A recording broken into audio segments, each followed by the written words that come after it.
एक IT company में काम करता था और हाल ही में उसे शहर से दूर एक नए प्रोजेक्ट पर भेजा गया था।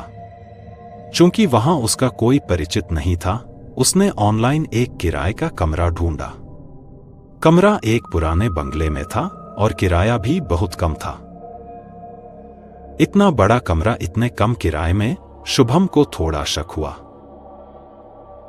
बंगले के मालिक मिस्टर राठौर एक चुपचाप रहने वाले बुजुर्ग थे। उन्होंने कहा, बस एक शर्त है, रात को ऊपर वाला कमरा मत खोलना। शुभम ने मुस्कुराते हुए हामी भर दी, लेकिन मन में एक हल्की सी जिज्ञासा जाग चुकी थी। भाग 2 रहस्यमयी आवाजें। शुरुआत में सब सामान्य था, लेकिन तीसरी ही रात को शुभम ने छत से कुछ आवाजें सुनी, जैसे कोई फर्श पर खींच रहा हो या फुसफुसा रहा हो। शायद बिल्लियां होंगी, शुभम ने खुद को तसल्ली दी। अगली रात आवाजें तेज हो गईं, अब वो साफ साफ कहानियों की तरह कुछ दोहराने लगी थी। खोल दो, मैं इंतजार कर रही हूं। शुभम ने हिम्मत की और मिस्टर राठौर से पूछा, ऊपर कोई रहता है क्या? राठौर ने बिना उसकी तरफ देखे कहा, मैंने कहा था उस कमरे के बारे में मत पूछो। भाग 3 मना किया गया दरवाजा। शुभम का ध्यान अब दिन रात उसी कमरे की तरफ रहने लगा। आखिरकार 7वीं रात उसने ताला खोल ही दिया। कमरे का दरवाजा भारी था।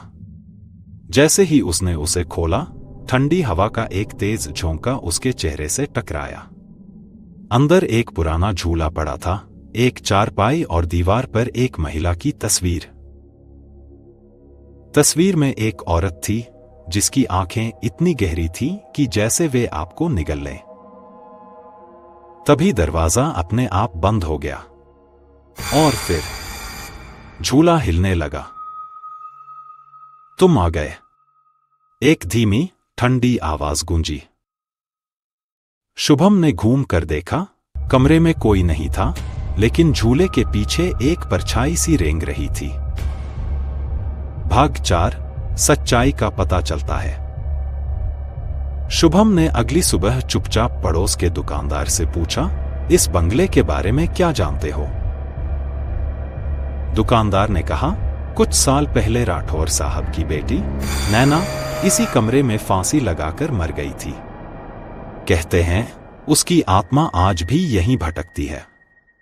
राठौर साहब उसे भूल नहीं पाए, इसलिए किसी को भी ऊपर नहीं जाने देते। शुभम को सब समझ आ गया, लेकिन अब बहुत देर हो चुकी थी। भाग 5 कौन अब वहां है? उस रात शुभम ने सपना देखा, नैना उसे बुला रही थी, मुझे आजाद करो। जब उसकी आंख खुली, वह ऊपर के कमरे में था और खुद को झूले पर बैठा पाया। आईने में उसने देखा, उसकी आंखें लाल थीं और उसके पीछे कोई खड़ी थी, नैना। अब मैं अकेली नहीं हूं, उसने कहा। सुबह बंगले के बाहर एक बोर्ड टंगा था, कमरा फिर से किराए पर उपलब्ध है।